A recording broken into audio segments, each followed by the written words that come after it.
నమస్తే welcome to Sakshi cinema నేను లిఖిత తెలుగు చలనచిత్ర పరిశ్రమలో నిర్మాతలు ఎగ్జిబ్యూటర్ కమ్ నిర్మాతల మధ్య వివాదం ముదిరి పాకాన పడింది. గత కొంతకాలంగా అంతర్గతంగా సాగుతున్న ఈ ఆధిపత్య పోరు ఇప్పుడు బహిరంగంగా ఒక్కసారిగా పేలింది. ఈ వివాదం ప్రధానంగా రెండు గ్రూపులుగా విడిపోయిన నిర్మాతలు సింగిల్ స్క్రీన్ థియేటర్ల నిర్వహణపై నడుస్తోంది. తాజాగా జరిగిన పరిమాణాలతో సిరీస్ సునీల్ నారంగ్, చదలవాడ శ్రీనివాసరావు వంటి ప్రముఖులు ఒకవైపు ఉండగా నవీన్ ఎర్నేని, నాగవంశీ, సాహు గరపాటి, సుధాకర్ చెరుకూరి వంటి వారు మరో పక్షాన నిలిచారు. ఈ గొడవకు ప్రధాన కారణం థియేటర్ల రెంట్ అండ్ పర్సంటేజ్ విధానం. తెలంగాణ ఎగ్జిబిటర్స్ అసోసియేషన్ పర్సంటేజ్ విధానం కావాలని డిమాండ్ చేస్తుండగా యాక్టివ్ ప్రొడ్యూసర్స్ గిల్డ్ మాత్రం రెంటల్ విధానాన్ని సమర్థిస్తోంది. నైజాం ఏరియాలో గత నెల రోజులుగా సింగిల్ స్క్రీన్లలో పర్సంటేజ్ విధానం అమలవుతోంది.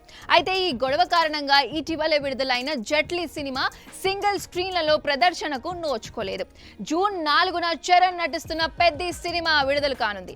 ఈ భారీ సినిమా రిలీజ్ కు ముందు సింగిల్ స్క్రీన్ల సమస్య తలెత్తడం చిత్ర యూనిట్ ను ఆందోళనకు గురిచేస్తోంది.